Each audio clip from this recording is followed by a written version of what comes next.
हम अक्सर कहते हैं सब दिमाग का खेल है, पर जब दिमाग ही थक जाए तो क्या? किसी चीज़ में इंटरेस्ट नहीं आता, सब एक बर्डन जैसा लगता है। मानो एक ऐसा बर्नआउट है जो ख़त्म होने का नाम नहीं लेता। तब हमारे आसपास के लोग कहते हैं सब ठीक हो जाएगा, ज़्यादा सोचो मत, स्ट्रांग बनो। हम एक ऐसे समाज में रहते हैं जहाँ हाई ब्लड प्रेशर और शुगर को तो नाप लेते हैं, पर हमारे दिमाग में बढ़ते प्रेशर को इग्नोर कर देते हैं। फिर चाहे एडिक्शन की जंजीरें हो, सेक्सुअलिटी से जुड़े कुछ सवाल हो या डिप्रेशन का अंधेरा हो, इन सब के बीच में एक ऐसा सपोर्ट है जो इस पागलपन को समझता है और उससे लड़ने में हमारी मदद करता है। तो आज डॉक्टर्स ऑफ इंडिया पे हम इन्हीं उलझनों को सुलझाएंगे और हमारा साथ देंगी doctor Janvi Bhatt, a renowned psychiatrist from Mindshore Clinic. Welcome doctor Janvi. Hello, thank you for being with us.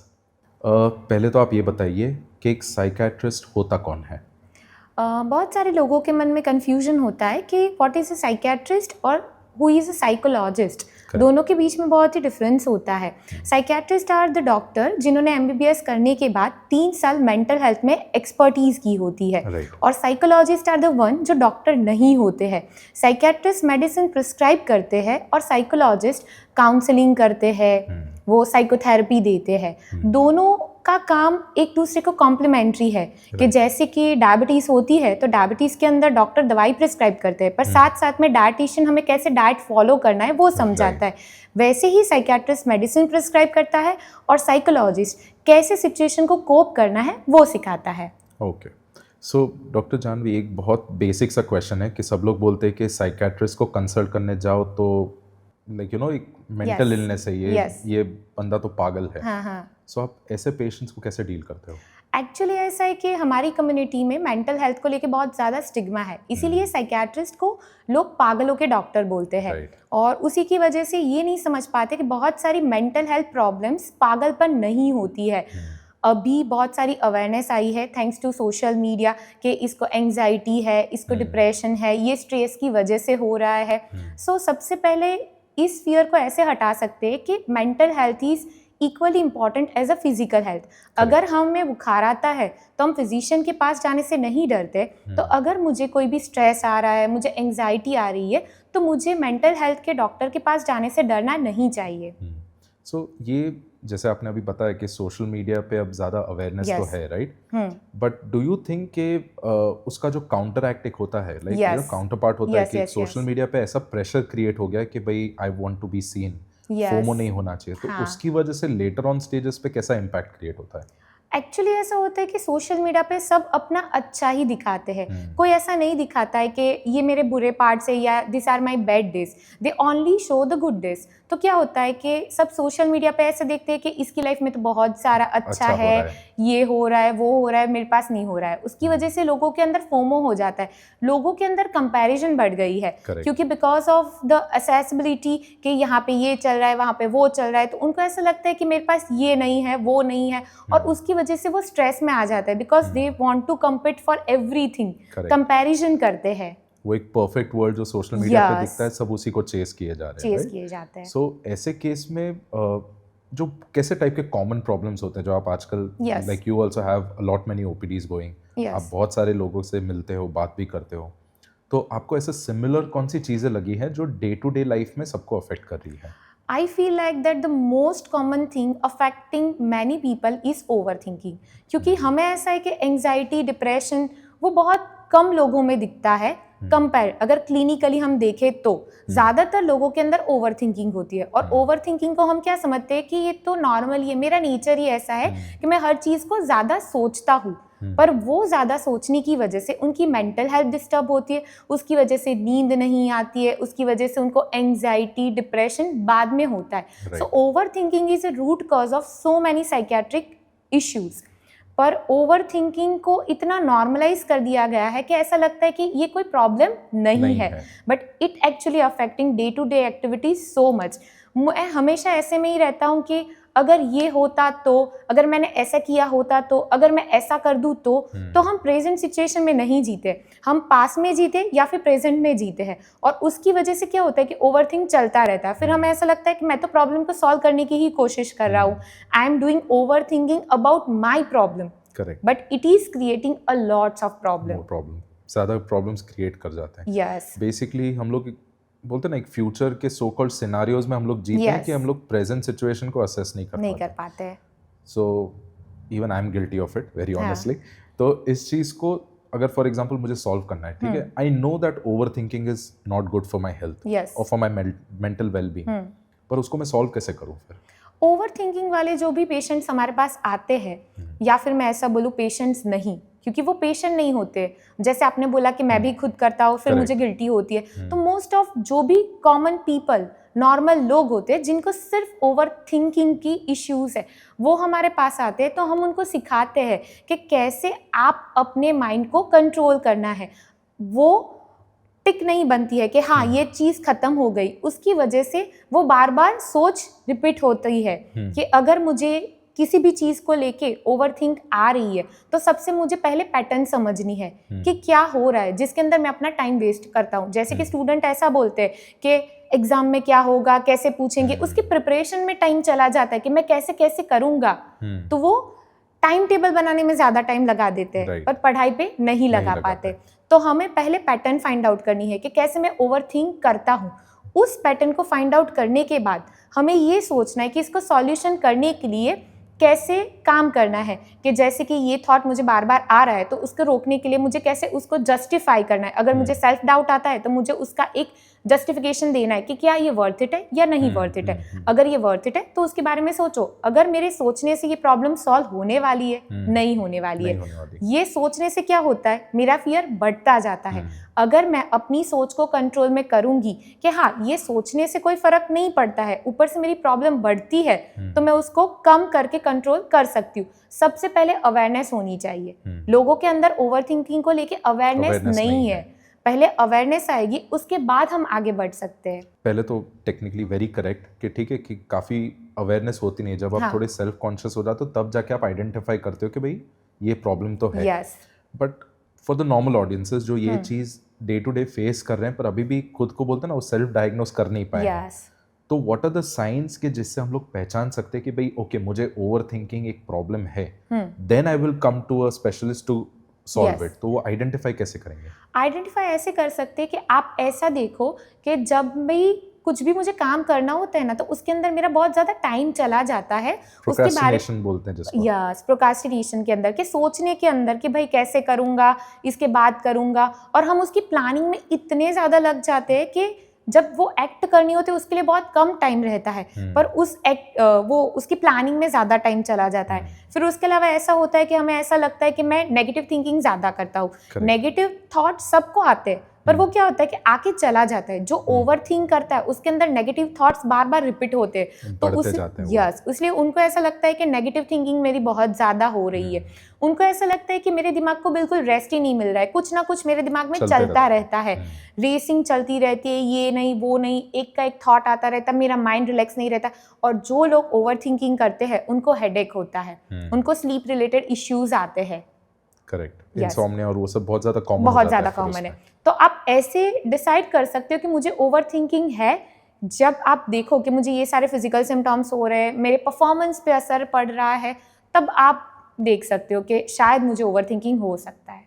So, does this relate like anyway relate to childhood trauma, या कैसे environment में वो बड़े हुए हैं, ये सब से कोई रिलेशनल है? चाइल्डहुड ट्रॉमा से नहीं, बट यस आप कैसे एनवायरनमेंट में बड़े हुए हो उससे रिलेटेबल है।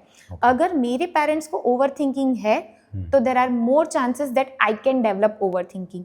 उसके अंदर जेनेटिक्स भी रोल प्ले करते हैं और उतना ही एनवायरनमेंट रोल प्ले करता है। मैं बड़ी ये देख के हुई हूँ कि अगर कोई भी छोटी चीज़ होती है तो मेरी मम्मी एंग्शियस हो जाती है, वो घबरा जाती है कि यार ये कैसे मैनेज होगा। मेरे पापा के अंदर कुछ भी नई रिस्पॉन्सिबिलिटी आती है तो वो प्रेशराइज हो जाते हैं, वो घबरा जाते हैं, वो गुस्से में आ जाते हैं। तो मैं वही देख देख के सीखूंगी। So as a child you start picking up those patterns basically. We do modelling of our parents. तो हमें ऐसा लगता है कि जैसे वो हैंडल करते हैं वैसे ही हम भी सिचुएशन हैंडल करते हैं। हम चाहे या ना चाहे हम उस पैटर्न को फॉलो करते जाते हैं। राइट। सो ये केस में बहुत बार ऐसा भी होता है कि बच्चे जब ये एनवायरनमेंट में बड़े होते हैं उनके पास दो चीज़ होती है, या तो एक जो ओवर थिंकिंग डेवलप कर देते हैं, या तो फिर एक थोड़ा इंट्रोवर्ट सा नेचर या ज़्यादा एक्सप्रेस नहीं कर पाते, वो भी एक ककून में चले जाते हैं। Right. So do you also get those kind of patients जहाँ वो बोल ही नहीं पाते कि भाई उनके फीलिंग्स में क्या है? नहीं बोल पाते, उनको ऐसा लगता है कि ये लोग समझेंगे नहीं। राइट।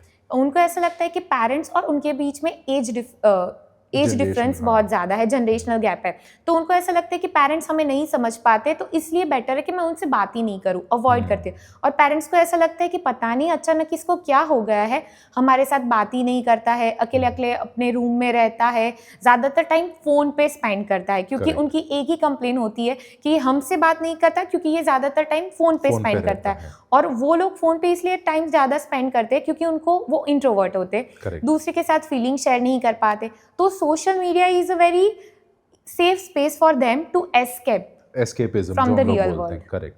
सो बहुत बार ऐसे ही केस में होता है कि लोगों का एस्केपिज्म जो कॉन्सेप्ट है बहुत अलग अलग होता है। Yes. कुछ लोग शांत हो जाते हैं, कुछ लोग हाँ. गेम्स में चले जाते हैं, Yes. या सम सॉर्ट ऑफ एडिक्शन में भी चले जाते हैं। हाँ, डेफिनेटली। सो ऐसे केस में पेरेंट्स को क्या करना चाहिए? Awareness is one point, Yes. But उसके अलावा पेरेंट्स को ऐसी कौन सी चीज़ें करनी चाहिए जो बच्चों को समझ पाए, या बच्चों को ऐसी कौन सी माइंडफुलनेस रखनी चाहिए कि वो they create a Yes. Equilibrium between the two? The thing is, बच्चों को ज़्यादातर पेरेंट्स मेरे पास बच्चों को लेके आते हैं तो उनको ऐसा ही होता है कि आप मेरे बच्चे को समझाओ, बट उनको ये नहीं पता है कि बच्चे कम समझते हैं, वो छोटे होते हैं। आपको समझना है कि कैसे मुझे बच्चे को हैंडल करना है। Correct. और ये चीज़ जब भी आता है ना, बच्चा अगर कोई भी तकलीफ के साथ, तो हम पेरेंट्स को ज़्यादा थेरेपी या काउंसलिंग देते हैं। उसके अंदर ऐसा है कि first you have to accept कि there is some problem, correct. और उसके लिए मुझे इनिशिएटिव लेना पड़ेगा। आप ऐसा सोचोगे कि बच्चा है, बच्चे को तकलीफ हो रही है तो बच्चा आएगा, मैं नहीं करूँगा, ऐसा नहीं होता है। आपको ज़्यादा इनिशिएटिव लेना पड़ेगा, आपको उससे शांति से बात करनी पड़ेगी, आपको ज़्यादा लेट गो करना पड़ेगा। करेक्ट। बच्चा नहीं लेट गो करेगा। उनको समझ ही नहीं है वो चीज़ की। उनको नहीं समझ है, वो इतने मैच्योर नहीं है। अगर आप बड़े होके भी ऐसी जिद में रहते हैं कि नहीं वो समझेगा, मैं नहीं, उसको समझना चाहिए, तो फिर आप कैसे मैच्योर हुए? अगर Correct. आप मैच्योर हो तो आपको समझना है, आपको उनको टाइम देना है। Correct. कि भाई उसको क्या दिक्कत है, उससे शांति से बात करो। ज़्यादातर बच्चे अपने पेरेंट्स के साथ प्रॉब्लम इसीलिए नहीं शेयर करते क्योंकि उनको ऐसा लगता है कि मेरे पेरेंट्स मुझे जज करेंगे, वो नहीं समझ पाएंगे, वो कंपेयर करेंगे सोसाइटी के दूसरे कोई बच्चे से कि देख उनका बेटा तो ऐसा कर रहा है, तू क्यों ऐसा कर रहा है। इसलिए उनको ऐसा लगता है कि पेरेंट्स नहीं समझ पाएंगे।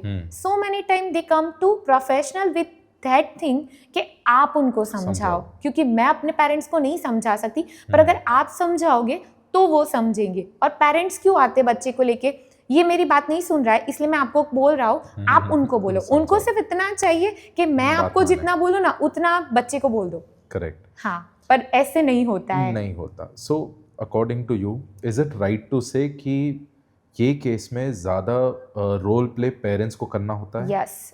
जहाँ अवेयरनेस तो पेरेंट्स में, लाइक ओल्डर जनरेशन का ये एक प्रॉब्लम है। हम लोग ने रिसेंट देखा है कि जैसे हम लोग like before this session we were talking के जेन जी और जो मिलेनियल्स का एक जो स्ट्रगल है बीच में, राइट, इट इज मोर और लेस सेम चीज़ है। Millennials are used to being like कि भाई मुझे सब करना है, मुझे वर्क हार्ड करना है, मुझे अपना फैमिली संभालना है। वेयरएज जेन जीज का कैसा है कि they are more aware of themselves, उनको क्या चाहिए, उनका मेंटल हेल्थ कैसा है, राइट? आपके केस में are Gen Z is it a good generation that is like are they good और नॉट? ये चीज को लेकर they are good, they are very good. The thing is, हम लोगों की जनरेशन में क्या होता था कि अगर मुझे दिक्कत पड़ रही या फिर मुझे कोई तकलीफ आ रही है तो हमें ऐसे अपब्रिंगिंग दी थी कि आपको सफ़र करना है, सफ़र करना है, that is the only way. सब सफ़र कर रहे हैं तो आपको भी सफ़र करना है, सबको दिक्कत आ रही है तो आपको भी सहन करना पड़ेगा। जबकि अभी के जेन जी को कैसा है कि मुझे दिक्कत आ रही है तो I will speak for my self. जैसे अगर मैं बोलूँ कि डॉक्टर हो या कोई भी हो, तो पहले के टाइम पे क्या था कि ग्लोरीफाई करते थे डॉक्टर के वर्क को कि भाई इनको नींद भी, सोने को टाइम नहीं मिलता है, खाने का भी टाइम नहीं मिलता, it's okay, it is normalise for doctor कि ये तो होता ही है, डॉक्टर को तो जगना ही पड़ता है, डॉक्टर की तो वर्क लाइफ बैलेंस होती ही नहीं है, पार्ट ऑफ प्रोफेशन समझ के चलते हैं। हाँ, ऐसा ही होता है। बट अभी के जो नए डॉक्टर आते हैं वो क्या बोलते हैं कि नहीं, वी नीड अ ब्रेक। अगर हम ब्रेक नहीं लेंगे तो हम अच्छे से परफॉर्म नहीं कर पाएंगे, फिर हमारी गलतियां होगी, फिर आप बोलोगे कि डॉक्टर से ये गलती हो गई। तो वो इस तरीके से बोलते हैं, अपना पॉइंट रखते हैं। जबकि हम लोगों को ऐसा था कि नहीं, हमें करना है, बस दिया है काम तो करते जाओ। So that is a really good thing कि they know how to speak for themselves. So जैसे you also give lectures right, तो आपके पीयर्स में या आप अपने स्टूडेंट्स को ये चीज़ को लेके क्या एडवाइस देते हो? मैं ऐसा बोलती हूँ कि don't suffer in the silence. First thing, always ask for help, क्योंकि पहले के टाइम पे सब सफ़र करते थे। अभी अगर आप हेल्प मांगोगे तो आपको हेल्प मिलेगी। ऐसा है कि अगर आप बोलोगे नहीं ना तो आपकी सफरिंग किसी को नहीं दिखाई देती है। अगर आप बोलोगे तो ही दूसरा बंदा आपको हेल्प कर पाएगा, और उसका मैंने रिजल्ट बहुत ही एक्सीलेंट देखा है। There are so many students who come to me कि हमें एग्ज़ाम में एंग्जाइटी होती है। कितने सारे बच्चे ऐसे होते हैं कि जो पूरे साल बहुत ज़्यादा हार्ड वर्क करते हैं, पर जब एग्ज़ाम आती है, जैसे नीट है या फिर जेई है, तो उसके अंदर क्या होता है कि पूरे साल बहुत अच्छे से काम किया, बट जिस दिन एग्ज़ाम देनी होती है उस टाइम पे वो एंशियस हो जाते हैं, वो घबरा जाते हैं, एग्ज़ाम में अच्छे से परफॉर्म नहीं कर पाते, फिर उनकी पूरे साल की मेहनत चली जाती है। और फिर क्या होता है, जहाँ पे भी एडमिशन मिले कोई भी उसके साथ उनको कॉम्प्रोमाइज़ करना पड़ता है। बट अभी इतना अवेयरनेस है कि वो बच्चे आके बोलते हैं कि जब एग्ज़ाम होती है तो मुझे परफॉर्मेंस एंग्जाइटी होती है, तो what should I do for that. और अगर हम उसके पहले से ही प्लान करें कि मुझे परफॉर्मेंस एंग्जाइटी होती है तो उसके लिए मुझे ऐसे वर्क करना चाहिए, मैं इस तरीके से करूँगी तो मैं उसको कंट्रोल कर पाऊँगी, तो they get a good result. Correct. So it is a very life changing for them, क्योंकि इसके अंदर बहुत ही कम मार्क्स से बहुत कम चीज़ों का डिफरेंस होता है जो उनकी पूरी लाइफ को चेंज कर सकता है। तो दैट इज़ रियली गुड कि लोगों के अंदर, स्टूडेंट्स के अंदर इतना अवेयरनेस आ रहा है मेंटल हेल्थ को लेके।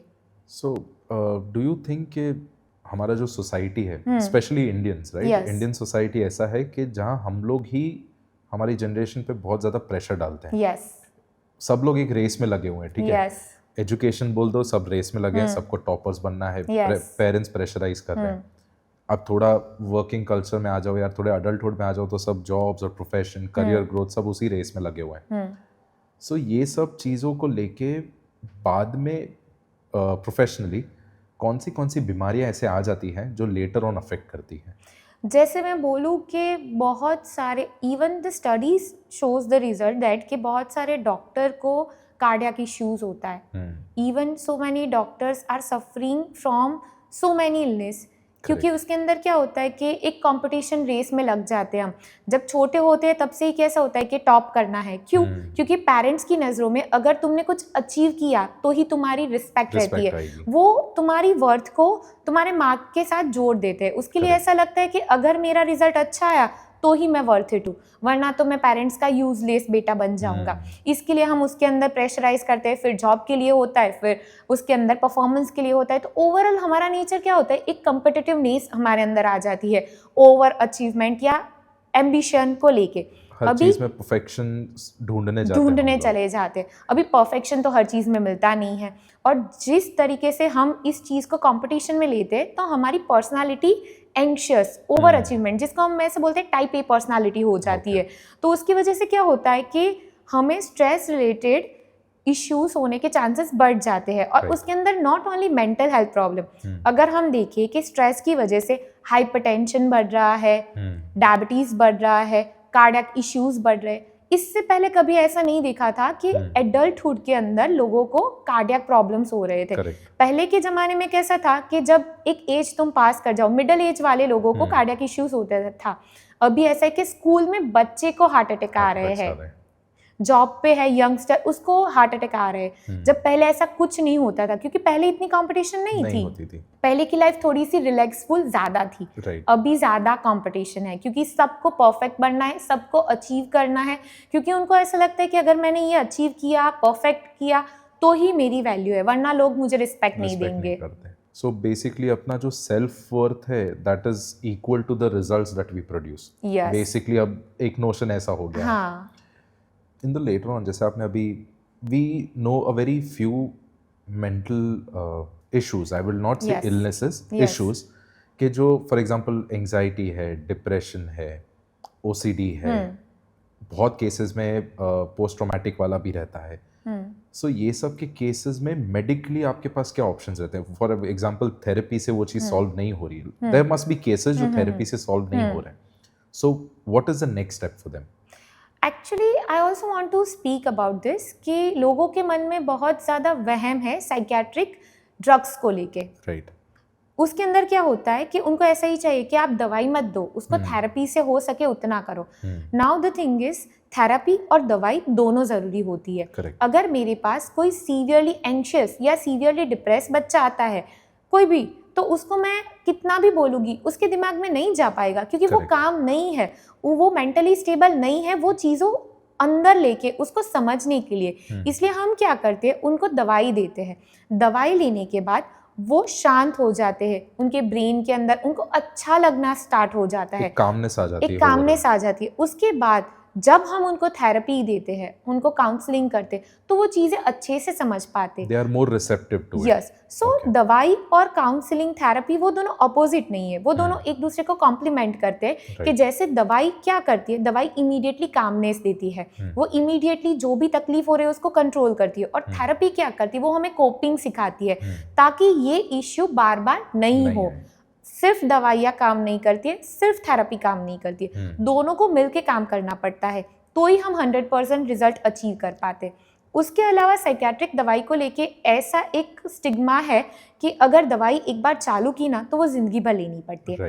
एक्चुअली ऐसा नहीं होता है। Most of time it is like that कि कोर्स होता है कि अगर आपको कोई तकलीफ हुई, दवाई दी तो 6 महीने, 9 महीने, 1 साल तक लेनी होती है। उसके बाद धीरे धीरे हम दवाई बंद कर देते। पर ओल्डर जनरेशन में क्या होता था कि आपको एक बार दवाई दी, अच्छा लगा, फिर वो डॉक्टर को दिखाने नहीं जाते थे, वो अपने आप से ही लेते थे। फिर क्या होता था कि दवाई अपने आप से लेने के बाद उनके मन में एक बैठ जाता था कि अगर मैं दवाई लूंगी ना तो ही मुझे अच्छा होगा।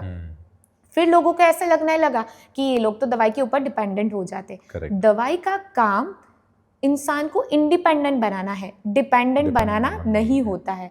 और जो साइकेट्रिक दवाई आप लेते हैं वो आपकी ब्रेन की केमिस्ट्री को परमानेंटली चेंज नहीं करता है। It is only helping you for temporary time, जब तक आप अपना कोपिंग सीख पाओ। क्योंकि नॉर्मली जितनी भी साइकेट्रिक इलनेस होती है, मेजॉरिटी ऑफ थिंग्स अकर क्योंकि हमारा कोपिंग अच्छा नहीं होता है। एक स्ट्रेस आ जाता है, बढ़ जाता है, कोपिंग हमारा अच्छा नहीं होता है, रेजिलियंस हमारा अच्छा नहीं होता है, तो क्या होता है उसकी वजह से सिम्टम्स डेवलप होते हैं। और वो सिम्टम्स इमीडिएटली थेरेपी या काउंसलिंग से ठीक नहीं हो पाते। उनको थेरेपी भी नहीं लेनी है, उनको काउंसलिंग भी नहीं करना, उनको ऐसा है कि नहीं I want to do suicide.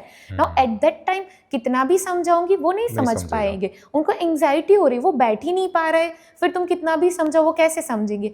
Eight that time हम मेडिसिन देते हैं, मेडिसिन देने के बाद उनको कामनेस होती है, फिर तुम उनको धीरे धीरे समझाओ कि स्ट्रेस को कैसे हैंडल करना है, कैसे अपना कोपिंग बढ़ाना है, रेजिलियंस करना है, तो फिर तुम धीरे धीरे दवाई बंद कर सकते हो और पेशेंट बिना दवाई के अच्छे से रह सकता है और फिर उनको साइकेट्रिक इश्यूज रिलैप्स भी नहीं करते हैं। That is also possible. So basically when we talk about psychiatric medicines, ठीक है, a very few that I personally know of कि जब डिप्रेशन में हम लोग एंटी डिप्रेसेंट्स देते हैं और उसके साथ काफ़ी सारी दवाइयाँ देते हैं। सो डू यू थिंक कि उसके कुछ साइड इफेक्ट्स आपके सेक्सुअल वेलनेस पे भी आते हैं? यस, डेफिनेटली आते हैं। Okay, so how do we manage that? उसके अंदर ऐसा है कि जितना भी आप डॉक्टर के साथ शेयर करोगे उतना आपको हेल्प मिलेगी। So many antidepressant has effect on sexual function, but there are so many antidepressant does not have effect. Correct. तो उसके अंदर ऐसा है कि अगर मेरा पेशेंट मुझे नहीं बोलेगा कि मुझे क्या प्रॉब्लम हो रही है, मुझे नहीं पता चलेगा। उनको बोलना पड़ेगा कि ये दवाई लेने के बाद मुझे ये तकलीफ आ रही है। अगर वो बोलेंगे तो डॉक्टर उस हिसाब से उसका डोज मॉडिफाई कर सकता है, वो मॉलिक्यूल भी चेंज कर सकता है कि ये दवाई आपको सूट नहीं हो रही तो मैं दूसरी दवाई लिख के देता हूँ। पर ज़्यादातर टाइम क्या होता है कि एक दवाई दी, उसकी साइड इफेक्ट है, नहीं ये दवाई खाने से ऐसा होता है, और वो अपने आप बंद कर देते हैं। और क्यों ये इश्यू होता है? क्योंकि नॉर्मली एंटी डिप्रेसेंट से जब सेक्सुअल डिसफंक्शन होता है तो वो डॉक्टर से नहीं बोल पाते, क्योंकि उनको शर्म आती है कि मैं कैसे इस टॉपिक पे बात करूं, क्योंकि सेक्सुअल प्रॉब्लम्स को लेके इतना ज़्यादा स्टिग्मा हमारी सोसाइटी में है कि वो लोग साइलेंटली सफ़र करते हैं। और फिर क्या होता है कि उनको ऐसा लगता है कि नहीं अभी टॉलरेट नहीं हो पाएगा तो दवाई बंद कर दो। दवाई बंद करने के बाद उनको मेंटल हेल्थ इश्यूज आएंगे, अगर दवाई लेंगे तो सेक्सुअल प्रॉब्लम्स आएंगे, तो फिर वो लोग इतने स्ट्रेस्ड आउट हो जाते हैं कि उनको पता ही नहीं चलता कि क्या करूं मैं। सो आपने बहुत सही चीज़ बताई कि एक जो शर्म वाला पॉइंट है, इंडिया में बहुत ज़्यादा है। बहुत ज़्यादा है। एंड सिर्फ अडल्ट्स में या साइकेट्रिक केसेस में नहीं होते, बहुत सारे टीनेज में भी होते हैं, बच्चों में भी ये काफ़ी सारे सेक्सुअल डिसफंक्शंस भी होते हैं, उनके सेक्सुअलिटी को लेके भी काफ़ी वो लोग लेकिन अभी तो अच्छा है कि वो लोग अवेयर हैं, यस, पर तो भी खुल के बाहर नहीं आ पाते। So have you encountered such kids और सच पेशेंट्स जहाँ पे आपको उनको हेल्प करनी पड़ी ये चीज़ को लेके? Yes, so many time it occurs कि सबसे ज़्यादा मुझे केसेस अगर मिले हैं तो वो मास्टरबेशन को लेके, क्योंकि बच्चों को ऐसा होता है कि एक एज के बाद उनको क्यूरियोसिटी होती है, वो मास्टरबेशन करते हैं, but just because of our stigma in the society उनको ऐसा लगता है कि ये चीज़ें गलत है, ऐसा नहीं करना चाहिए। अगर किसी को पता चला तो, और अगर जब भी पेरेंट्स को पता चलता है तो वो ऐसा बोलते हैं कि छी तू ये गंदी चीज़ कर रहा है, ये तो बहुत ही गंदी चीज़ है, तो उसके लिए वो गिल्ट में चले जाते हैं। Correct. और वो शेयर भी नहीं कर पाते कि इसके मैं किससे शेयर करूं, क्योंकि अगर मैं किसी को भी बोलूंगा तो वो लोग मुझे जज कर देंगे। Correct. इसलिए वो सारी चीज़ें वो अपने अंदर रखते हैं, और फिर धीरे धीरे क्या होती है, एंग्जाइटी, डिप्रेशन, ये सारी प्रॉब्लम आती है। मेरे पास एक पेशेंट था, उसके पेरेंट्स को ऐसा लगा कि उसको कोई मेंटल हेल्थ इश्यूज़ है। उन्होंने एडवर्टाइजमेंट पढ़ी कि ये तकलीफ़ें होती है तो साइकियाट्रिस्ट को दिखाना चाहिए, तो वो उसको लेके आए। फिर जब मैंने उससे बात की, initially he was hesitant to talk about anything. फिर उसको लगा मुझे कोई दिक्कत ही नहीं है, पेरेंट्स ऐसे ही लेके आए। फिर मैंने पेरेंट्स को बोला कि आप बाहर बैठो, बच्चे से अकेले में बात करती हूँ। फिर मैंने उसको धीरे धीरे बात करने की कोशिश की। वो सिर्फ 12 साल का लड़का था, उसने धीरे धीरे ओपन अप करना स्टार्ट किया। फिर उसने मुझे सामने से नहीं बोला, मैंने उसको पूछा, क्योंकि मुझे लगा कि उसके अंदर कुछ ऑब्सेसिव कंपल्सिव डिसऑर्डर के सिम्टम्स है, जिसको हम हिंदी में धून रोग बोलते हैं। तो मुझे लगा कि उसके अंदर कुछ सिम्टम्स है उसके। और जब भी कोई ओसीडी का पेशेंट आता है, हम हमेशा सेक्सुअल प्रॉब्लम्स के लिए पूछते हैं, क्योंकि बहुत सारे लोगों को ऑब्सेशन सेक्सुअल चीज़ को लेके हो सकता है। तो आई आस्क हिम, तो उसने बोला कि हाँ मुझे ऐसा है कि मुझे ना कुछ भी स्ट्रेस जैसा लगता है ना तो मुझे मास्टरबेशन करना पड़ता है, मुझे उसके सेक्सुअल थॉट्स आते हैं और वो बहुत ही गंदी चीज़ है, मैं किसी को बोल भी नहीं पाता हूँ, वो मेरे अंदर रहती है। अगर मैं मास्टरबेशन करता हूँ तो मुझे गिल्टी होती है, अगर मैं नहीं करता हूँ तो मुझे गंदे गंदे विचार आते हैं। करेक्ट। तो उसको अपने आप से अनवांटेड सेक्सुअल थॉट्स आते थे, उसको कंट्रोल में करने के लिए उसको मास्टरबेशन करना पड़ता था। जब वो मास्टरबेशन करता था तो उसको रिलैक्स लगता था, बट जब उसको ये बात रियलाइज़ हुई तो वो इतना गिल्ट में चला गया, वो इतना डिप्रेशन में चला गया कि उसको ऐसा लगा कि ये सारी चीज़ें मुझे नहीं करनी चाहिए, मुझे किसी को बोल भी नहीं सकता था। और उसका ये बिहेवियर देख के, ऑब्जर्व करके उसके पेरेंट्स लेके आए कि इसको तो डिप्रेशन या फिर एंग्जाइटी जैसा कुछ है। जब असेस किया तो पता चला ओसीडी है, और असेस किया तो पता चला कि सेक्सुअल प्रॉब्लम को लेके है। Then we talk about it, उसकी ट्रीटमेंट दिया, ओसीडी की ट्रीटमेंट दी, and then he improve it. तो बहुत सारी चीज़ों में ऐसा होता है कि बहुत से बच्चे सेक्सुअल चीज़ को लेके इतने ज़्यादा प्रॉब्लम में होते हैं और उनके पास कोई नहीं होता है जिनको वो शेयर कर पाए, क्योंकि अगर वो अपने दोस्तों को बोलेंगे तो वो भी सेम ही है, सेम एज के, उनको भी ज़्यादा नॉलेज नहीं होता है, तो वो भी ऐसा ही बोलते हैं जैसा उन्होंने सुना होता है। कितने सारे पेशेंट ऐसा होता है कि जिनको ये भी नहीं पता होता है कि ये नॉर्मल है या एबनॉर्मल है, और इसके लिए किसी चीज़ की हेल्प लेनी चाहिए। And it is not only बच्चों के अंदर देखने को मिलता है, कितने सारे ओल्ड एज वाले पेशेंट आते हैं। Yes, because it feels like that कि ये कैसे बोलेंगे, लोग बोलेंगे कि इतनी उम्र में भी उनका ऐसे सारे थॉट्स आते हैं। Correct. so much stigma regarding sexual problems, because it is very sad to see कि हम लोग 21st सेंचुरी में है, इंडिया सो कॉल्ड इतना मॉडर्न भी हो गया, फिर भी बहुत सारे एरियाज में अभी भी वैसा है कि लोग इसको लेके बात नहीं कर पा रहे।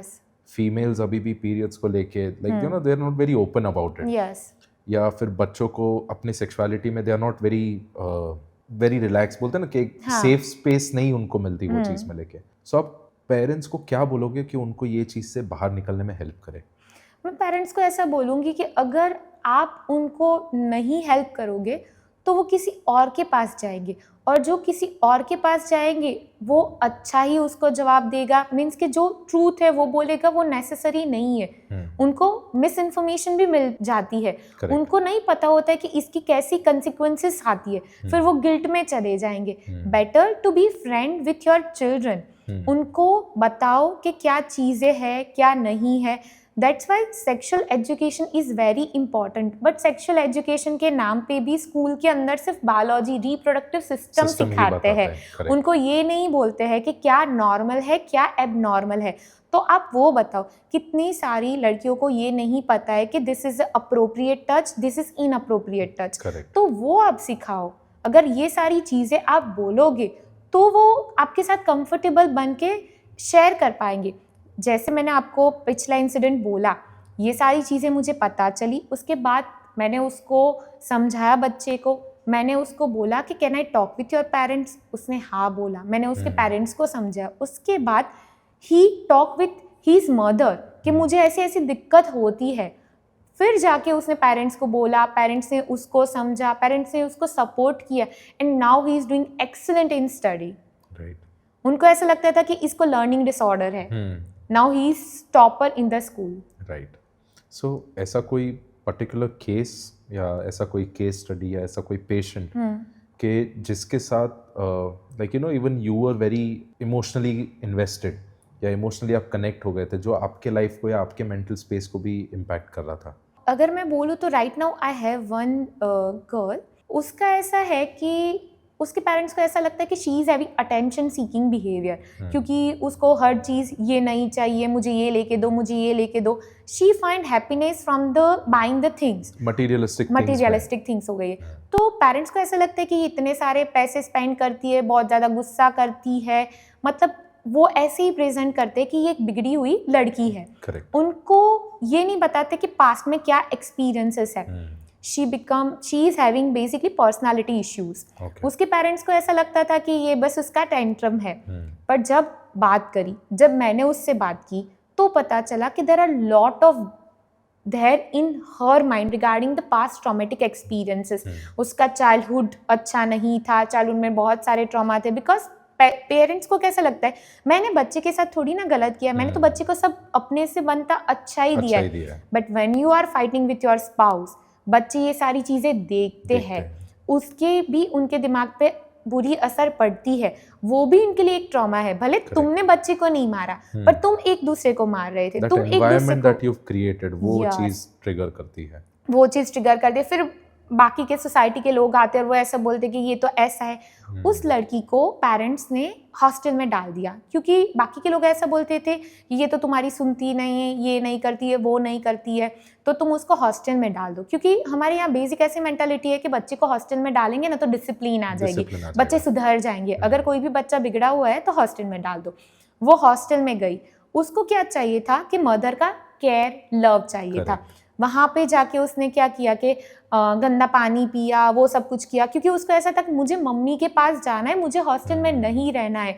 दूसरे बच्चों ने ऐसा सिखाया कि अगर तुम बीमार पड़ोगे ना तो वो तुम्हें लेके जाएंगे घर पे। तो उसने ये सारी चीज़ें की। जब वार्डन ने ये सारी चीज़ें पेरेंट्स को इन्फॉर्म किया तो उन्होंने बोला कि तेरी वजह से तू बीमार पड़ी है, तो तेरा ट्रीटमेंट कराने की ज़रूरत नहीं है। वापस से उन्होंने उसको धक्का मार के हॉस्टल में भेज दिया। उनको ये नहीं दिखाई देता है कि मुझे आपका प्यार चाहिए, मुझे जो नहीं मिला है उसको लेने के लिए मैं ऐसे टेंट्रम्स कर रही हूँ। वो अच्छे से समझ नहीं पाए। फिर अभी पेरेंट्स का ऐसा है कि ये हमारे साथ अच्छे से बात नहीं करती है, ये अपनी ही दुनिया में रहती है, हमें सपोर्ट नहीं करती है। उसको ऐसा लगता है कि पेरेंट्स ही उसके दुश्मन है। करेक्ट। हाँ, पर अगर आपने जैसा बिहेवियर किया है उसकी वजह से बच्ची ऐसा फील करती है कि मेरे पेरेंट्स नहीं समझ पाएंगे, जब मुझे उनकी ज़्यादा ज़रूरत थी तो वो मेरे लिए अवेलेबल नहीं थे, तो अभी मुझे जब भी नीड पड़ेगी मैं उनके पास नहीं जाऊंगी। I try to find love from the outside world. और उनको ऐसा लगता है कि अगर हम यहाँ पे अवेलेबल है, तुम्हारी फैमिली है, तो तुम बाहर वाले लोगों के साथ क्यों जा रहे हो? उनके साथ क्यों तुम्हें अटेंशन चाहिए, क्यों तुम्हें उनका प्यार चाहिए? पर वो बाहर ही प्यार ढूंढती है, क्योंकि उसको ऐसा लगता है कि family is not there to give her love. Correct. So do you also face such issues in your personal life या अपने डे टू डे लाइफ में? यू हैव अ फैमिली, आपकी भी फ्रेंड्स है, राइट? क्या आपको भी ये सब चीज़ें अफेक्ट करती हैं? I think so. Previously, it used to affect me. Before being a psychiatrist, I feel like that. I also feel anxious. I also feel stress-related issue. मुझे भी ऐसा लगता था, कभी-कभी गुस्सा भी बहुत ज़्यादा आ जाता था. I honestly feel like that I'm very angry person before being a psychiatrist. मैं हमेशा से घर में एक पैम्पर्ड बेटी रही हूँ, तो मुझे ऐसा लगता था कि हाँ I can't take my own decision, क्योंकि घर वाले हमेशा मेरे लिए सब चीज़ करते थे। But then I become psychiatrist. जैसे मैंने पेशेंट्स आए, उनका एक्सपीरियंसेस देखा, बहुत सारी चीज़ें मुझे अपने लाइफ में हेल्पफुल रही। I learn how to control my anger, I learn how to be calm. मुझे धीरे धीरे समझ में आया कि कैसे हम सामने वाले को प्यार से भी चीज़ें समझा सकते हैं, कैसे अपना पॉइंट रखना है, कैसे गुस्से में नहीं आ जाना है, कैसे जो चीज़ें हमें अफेक्ट करती है ना कि लोग मुझे जज कर देंगे, मेरे बारे में कैसा सोचेंगे, वो सारी चीज़ें पहले बहुत अफेक्ट करती थी। अभी नहीं अफेक्ट करती है। अभी समझ में आया कि लोग तुम्हारे लिए थोड़े से टाइम के लिए जजमेंट हो जाते हैं। जैसे अभी होता है ना, बच्चे स्कूल में बुलिंग बहुत करते हैं, बहुत ज़्यादा। हाँ, तो उनको ऐसा लगता है कि ये सारी चीज़ें वो बहुत अंदर ले लेते हैं, फिर लो कॉन्फिडेंस डेवलप हो जाता है। तो ये सारी चीज़ें मैंने खुद ने भी फेस किया। मुझे भी बहुत ही ज़्यादा लो कॉन्फिडेंस था, मुझे ऐसा लगता था कि मैं ये नहीं अचीव कर पाऊंगी, ऐसा मेरे से नहीं होगा। धीरे धीरे I come into the psychiatry, I talk with the patient, धीरे धीरे कॉन्फिडेंस डेवलप हुआ। फिर मुझे लगा कि सब इंसान ही है, कोई यहाँ पे सुपीरियर इन्फीरियर नहीं होता है, सब इक्वल लेवल पे ही है, सबकी अपनी स्ट्रगल होती है। यहाँ पे कोई अच्छा बुरा नहीं होता है। Everybody has their own good things and own bad things. They have their own story basically. Yes. So you can't judge a person that this is a bad person, this is a good person. वो Correct. आपके साथ अच्छा भी हो सकता है, बुरा भी हो सकता है। आपको उसको समझना है और उसके हिसाब से आपको उसके साथ डील करना है। अगर आप उस हिसाब से डील करोगे तो लाइफ में प्रॉब्लम्स नहीं आएगी। करेक्ट। सो जैसे आपने बताया कि लो कॉन्फिडेंस, फिर ये सब जो चीज़ें बच्चों को लेके काफ़ी ज़्यादा रहती हैं, तो उसमें एक क्वेश्चन बहुत कॉमन आ जाता है कि then what is the definition of a good life या a successful life? So what is your definition of that? I think so उसकी कोई डेफिनेशन परफेक्ट नहीं होती है कि ये मीन्स के सक्सेसफुल लाइफ है, ये मीन्स के परफेक्ट लाइफ है। हर बंदे के लिए अलग अलग डेफिनेशन होती है। अगर मेरे लिए ऐसा है कि ये परफेक्ट है, तो किसी के लिए ये अंडर अचीवमेंट भी हो सकता है। उनको ऐसे चाहिए कि नहीं, दिन में मैं 100 पेशेंट देखूंगा, ये मेरे लिए सक्सेसफुल लाइफ है। मेरे लिए ऐसा है कि आज मेरा एक भी पेशेंट आके ऐसा बोले कि thank you so much, you change my life, I am living a better life, तो मेरे लिए सक्सेसफुल लाइफ है। तो ऐसे ही लोगों के लिए सक्सेसफुल लाइफ की डेफिनेशन ये होनी चाहिए कि जिसके अंदर वो सेटिस्फाइड हो। हाँ, उनकी क्वालिटी ऑफ लाइफ ऐसी होनी चाहिए कि जिसके अंदर वो खुश रह पाए। अचीवमेंट होना चाहिए, एक्सपेक्टेशन, एम्बिशन सब होना चाहिए, पर वो इतना ज़्यादा नहीं होना चाहिए कि जो पॉजिटिव के बदले नेगेटिव होना चाहिए। लाइफ में बैलेंस होना बहुत ज़्यादा ज़रूरी है। मुझे अचीवमेंट, एक्सपेक्टेशन रखनी चाहिए, पर इतनी ज़्यादा नहीं कि वो मेरी पर्सनल स्पेस को अफेक्ट कर पाए या फिर मेरी मेंटल हेल्थ उसकी वजह से बिगड़ जाए। काम करो पर बैलेंस के साथ। करेक्ट। सो आपके हिसाब से आप क्या रिकमेंड करोगे जो फीमेल्स होती है प्रेगनेंसी और पोस्टपार्टम में भी मेंटल इश्यूज बहुत ज़्यादा आ जाते हैं and for the very valid reasons, तो how do they cope with that? I think so it is family को अंडरस्टैंड करना चाहिए। फैमिली अगर सपोर्टिव होती है ना तो अच्छे से कोपिंग हो जाती है। फैमिली सपोर्टिव नहीं होती है, फैमिली ऑर्थोडॉक्स होती है कि ऐसा सबके साथ होता है, तुम भी झेलो। उसके अंदर लिटरली ऐसा होता है कि हमने झेला है तो तुम भी झेलो। तो दे आर नॉट सपोर्टिंग। अगर आप मदर को सपोर्ट करोगे तो वो इसके अंदर से अच्छे से कोप कर पाएगी। ये फेस उनको फेस करना ही है, फेस तो करना ही है, पर जितना सपोर्ट करोगे उतना उनको कम प्रॉब्लम्स आएगी, उतना वो अच्छे से बाहर निकल पाएगी। बहुत सारे पीडियाट्रिशियंस ने भी बोला है कि if you are feeding, breast feeding कर रहे हो तो जो भी मदर की मेंटल हेल्थ है उसकी इफेक्ट सीधे बच्चे के अंदर होगी जाती है। हाँ, पर लोगों का क्या है, हमने भी जग के बच्चों को दूध पिलाया था, हम भी पूरी रात जगते रहते थे, हमें भी इतनी ही प्रॉब्लम होती है। तो इट इज़ वेरी नॉर्मलाइज। और उसकी वजह से जो इमोशनल चेंजेस, बिकॉज हार्मोन्स के अंदर ऐसा होता है कि during pregnancy it was very very very high, but after child birth suddenly it becomes very drop हो जाता है। और उसकी वजह से फिर ये न्यू आइडेंटिटी, बॉडीली चेंजेस, वो सारी चीज़ें, lot many things to cope at once. तो ये चीज़ एक प्रेगनेंसी के अराउंड तो बहुत ज़्यादा होती है, बहुत ज़्यादा होती है। और उसके अंदर क्या होता है कि सपोर्ट इतना नहीं मिल पाता है। करेक्ट। और उसकी वजह से इतना फ्रस्ट्रेशन आ जाता है, फिर लोगों को ऐसा लगता है कि ये दिक्कत हो रही है, ये तो चिड़चिड़ी हो गई, ये तो ऐसी हो गई है, बच्चे का ख्याल नहीं रख पाती है, बहुत सारे इश्यूज होते हैं। और अगर आपको ऐसा लगता है कि my family is not supporting, मुझे जितना हेल्प चाहिए उतना हेल्प नहीं मिल रहा है, तो you should talk with the professional. हम दवाई नहीं देते हैं, बिकॉज प्रेगनेंसी के अंदर Correct. बच्चे के ऊपर असर पड़ता है, पोस्टपार्टम के अंदर ब्रेस्ट फीडिंग करा रहे तो असर पड़ता है, but at least we can do counselling and psychotherapy is very very effective. I have met so many females के जो आके सिर्फ इतना बोलती है आफ्टर द फर्स्ट सेशन कि आधी प्रॉब्लम सॉल्व हो गई, Solve हो आपसे बात करके इतना रिलैक्स लग रहा है कि आधी चीज़ तो ऐसे ही सॉल्व हो गई है, एकदम रिलैक्स लगता है, क्योंकि उनको ऐसा लगता है nobody understanding me, Correct. Nobody is listening to me, nobody is understanding to me. उनको अगर प्रॉब्लम का सॉल्यूशन नहीं दो पर सिर्फ उनको ऐसा लगे कि कोई मुझे सुन रहा है, सुनने मुझे वाला चाहिए. समझ रहा है, तो भी आधी प्रॉब्लम सॉल्व हो जाती है. So when we talk about इतने सारे मेंटल इश्यूज के बारे में बात कर रहे हैं, जो अभी बहुत ज़्यादा कॉमन हो गया है इज एडिक्शन. यस. एडिक्शन हर एक फॉर्म में होता है, not necessarily that we talk about smoking और ड्रिंकिंग, यस. वो तो है ही है, साथ ही में there are other forms of addictions as well. Yes. So आपके हिसाब से क्या करना चाहिए वो केस में? एडिक्शन के लिए सबसे पहले ये चीज़ समझना ज़्यादा ज़रूरी है. लोगों को ऐसा लगता है कि it is about will power. अगर तुम्हारे अंदर अच्छा विल पावर है ना तो तुम एडिक्शन को छोड़ सकते हो, किसी चीज़ की ज़रूरत नहीं होती है. But that was very very very wrong. Addiction brain के अंदर केमिस्ट्री को चेंज करता है, इसीलिए हम उसको ऐसा बोलते हैं कि न्यूरोबायोलॉजिकल चेंजेस आ जाते हैं ब्रेन के अंदर, पूरी वायरिंग उसकी चेंज हो जाती है. उसकी रिवॉर्ड सिस्टम को हिला देता है. अगर मैं किसी चीज़ को, या फिर ये सोशल मीडिया का एडिक्शन है या फिर किसी भी सब्सटेंस का है, अगर मैं उसको रेगुलरली कंज्यूम करूंगी तो मेरी ब्रेन की रिवॉर्ड सिस्टम को चेंज कर जाता है. उसकी वजह से क्या होता है, जब तक मैं वो चीज़ नहीं लूँ या फिर सोशल मीडिया यूज़ नहीं करूँ तब तक मुझे नॉर्मल नहीं लगता है. मुझे नॉर्मल फील करने के लिए एडिक्शन लेना पड़ता है.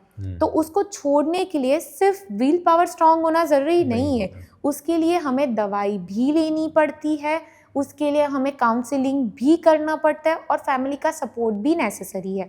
जब किसी भी सब्सटेंस की बात आती है, अगर अल्कोहल है या ड्रग्स है, तो उसके अंदर क्या होता है, फिजिकल डिपेंडेंस आ जाती है. जब हम वो चीज़ छोड़ने की कोशिश करते हैं तो बॉडी के अंदर विड्रॉल सिम्टम्स आते हैं. उनको नींद नहीं आती है, चिड़चिड़पन आ जाता है, बॉडी के अंदर ट्रेमर्स आ जाते हैं, अनईजीनेस फील होता है. उसकी वजह से वो छोड़ना चाहते फिर भी छोड़ नहीं पाते. तो उसके लिए क्या करना पड़ता है कि मेडिसिन से हमें सपोर्ट करना पड़ता है. उनको इरिटेबिलिटी हो जाती है, नींद में इश्यूज आते हैं, तो उनको ऐसा लगता है कि अगर ले लूँगा ना तो सारी प्रॉब्लम्स ठीक हो जाएगी. और नॉर्मली जो भी लोग एडिक्टेड होते हैं, there has to be stress in their life. कितने सारे लोग ऐसा बोलते कि we want to stop it. एक तो फिजियोलॉजिकल डिपेंडेंस आ गए, जब भी छोड़ना चाहते हैं तो बॉडी में दिक्कत आ जाती है, और जब ले लेता हूँ ना तो माइंड बॉडी रिलैक्स हो जाती है. तो अगर आप उनको दूसरे कोपिंग के मैकेनिज्म सिखाओ कि एडिक्शन के अलावा भी तुम स्ट्रेस को अच्छे तरीके से हेल्दी वे में कोप कर सकते हो, तो भी उनको छोड़ने में हेल्प रहती है. और अगर उनको जो भी फिजिकल चेंजेस आ रहे हैं उसके अंदर भी तुम मेडिसिन के तरीके से उनको सपोर्ट करोगे तो भी वो छोड़ पाएंगे. सिर्फ आप ऐसा बोल दोगे तू अपना मन मना ले, तू बस एक बार स्ट्रांग हो जाए कि मुझे छोड़ना है, छोड़ दे तो छूट जाएगा, ऐसा नहीं होता है. हेल्प चाहिए होती है. सो बेसिकली कोई भी फॉर्म एडिक्शन को आपको एक बेटर हेल्दी ऑप्शन के साथ रिप्लेस करना है. यस. राइट. यूजुअली हम लोग बोलते हैं कि अगर फॉर एग्जांपल अगर अल्कोहल कंज्यूम करने का मन कर रहा है तो उसके बदले फॉर एग्जांपल शायद 2 ग्लास पानी P low. Like you know that is how ये चीज रिप्लेस करते हैं. या फिर हम ऐसा बोलते हैं कि जब भी अल्कोहल लेने वाले लोग, क्या होता है कि उनके अंदर कॉमन है कि अनमास्क करना पड़ता है डिप्रेशन को. जो भी लोग अल्कोहल कंज्यूम करते हैं उसके अंदर डिप्रेशन होता है पर वो दिखाई नहीं देता. पेशेंट को भी नहीं लगता कि मैं डिप्रेशन में हूँ. जब आप उसकी एडिक्शन बंद कर दोगे, अल्कोहल बंद कर दोगे, तो वो डिप्रेशन में चला जाता है, क्योंकि वो उनका कोपिंग होता है. पूरा दिन जितना भी स्ट्रेस है, रात को 2 पैग लगा लो, फिर रिलैक्स हो जाता है, फिर सो जाते हैं. जब आप अल्कोहल बंद करवा देते तो वो डिप्रेशन में चला जाता है, उसको नींद के इश्यूज आते हैं. तो क्या होता है कि पहले उनको कोपिंग भी सिखाना पड़ता है, और उनको ये जो अल्कोहल पीने का मन करे तो उनको ये समझाना होता है कि तुम लाइफ में उसको किसी अच्छी चीज़ के साथ बदल दो. कि शाम को अगर मैं ड्रिंक करने बैठता था पहले, तो अभी मैंने बंद कर दिया तो मुझे अच्छा नहीं लगता है, तो तुम शाम को अपने फैमिली के साथ टाइम स्पेंड करो, कहीं पे घूमने चले जाओ, कुछ अच्छा पॉजिटिव सी चीज़ करो, तो तुम उसको रोक पाओगे. तो किसी सीन दैट अ लॉट कि हम लोग को जो चीज़ मन करती है उसमें टाइम या कुछ और चीज़ें पता नहीं चलती. इसीलिए कितने सारे डी एडिक्शन सेंटर के अंदर रिक्रिएशनल एक्टिविटीज Activity होती ज़्यादा है, होती है। क्योंकि वो एक्टिविटी के अंदर तुम चले जाते हो ना तो तुम्हें उसकी याद नहीं आती है। Right. पर तुम जब फ्री बैठे हो, कोई काम काज नहीं मिल रहा है, तो फिर बैठे बैठे ऐसे ही होता है कि ये लगा लूंगा 2 पैक तो फिर अच्छा रहेगा।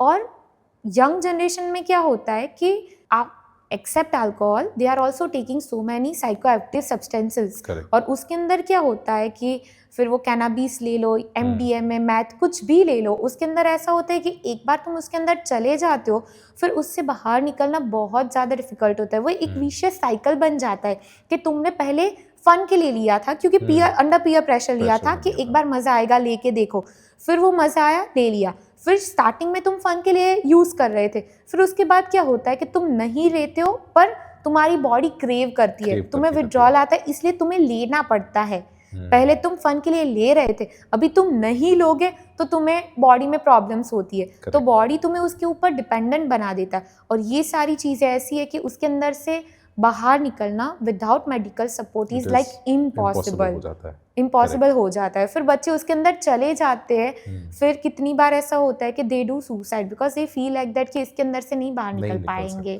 Correct. So doctor Janvi, we'll have a quick sort of a game that we play. Yes. कि मुझे एक one word diagnosis चाहिए, ठीक है? I will read out a few points. Okay. आप अपने expertise के हिसाब से one word उसका आंसर देना है. Someone who rereads a sent messages 5 to 10 times. Anxiety. Okay. Avoiding phone calls but replying instantly on text. I guess low confidence. Okay. Self doubt. Self doubt ज़्यादा होता Yes. है. Feeling lonely in crowded places. Mostly it is a depression. Then अगर आप अच्छा perform कर रहे हो in general life में but you still feel that you are replaceable, so उसके लिए क्या होगा? Insecurity. Insecurity. Comparing your life with Instagram posts. Social insecurities.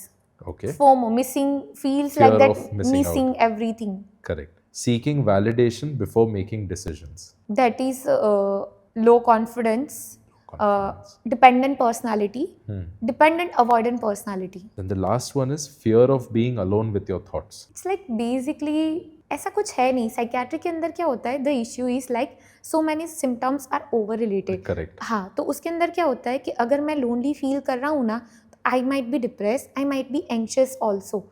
तो एक चीज़ के अंदर नहीं होता है कि जैसे आपने बोला कि फियर ऐसा लगता है, बहुत सारी चीज़ों के अंदर लगता है, बट जो आप बोल रहे हो ना द पर्टिकुलर थिंग, एक पर्टिकुलर टर्म ऐसा कुछ है नहीं। नहीं पर्टिकुलर थिंग, ये सिम्टम्स ज़्यादा ड्रग्स जो लेते हैं ना उसके अंदर देखने को मिलता है, ज़्यादातर कैनाबिस लेने वाले लोगों के अंदर देखने को मिलता है। Okay, so like they are very fearful of being alone with their thoughts, like क्या दिमाग में क्या चल रहा है। Yes, because the thing is अगर आपने पढ़ा हो या फिर देखा हो, ज़्यादातर आर्टिस्ट कैनाबिस यूज़ करते हैं। उसके अंदर होता है कि कैनाबिस लेने के बाद your creativity increase so much, your brain work so rapidly, electrical signals fire a lot. Yes, firing so much होता है कि वो लोग अपना, उनकी प्रोडक्टिविटी बहुत ज़्यादा बढ़ जाती है। Even Sigmund Freud, who is a father of, ऐसा बोलते हैं साइकियाट्री का, he also used to consume it. I have met so many patients who are wonderful artists. मतलब उनका आर्ट देखो तो इतना अमेजिंग होता है, but they only do art after taking the substance.